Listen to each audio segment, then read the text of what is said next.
নানা দিন জয়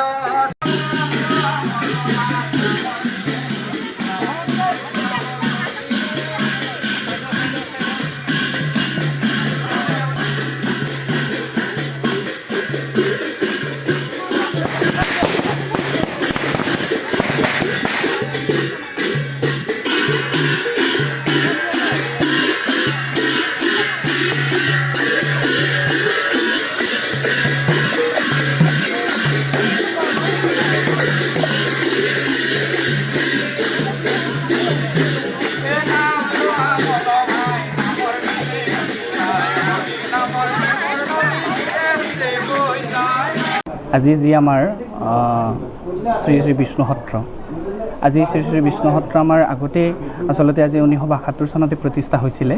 কিন্তু কথা হ'ল কি, প্ৰথম অৱস্থাত জৰাজীৰ্ণ অৱস্থাত আছিলে।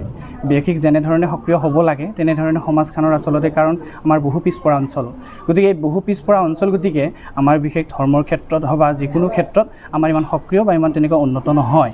গতিকে আজি সময় বাগৰি বাগৰি আমাৰ কিছুদিন, আজি প্ৰায় 12 বছৰ আমাৰ অখণ্ড নামঘোষা পাঠ ৰাখিছিলে।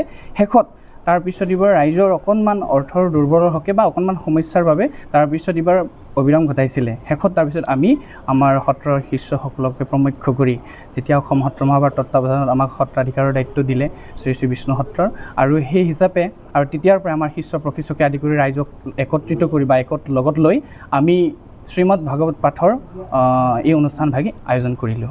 আৰু সেই দিনৰে পৰা আজিও বৰ্তমান অখণ্ড ভাগৱত 24 ঘণ্টীয়া অখণ্ড ভাগৱত চলি আছে।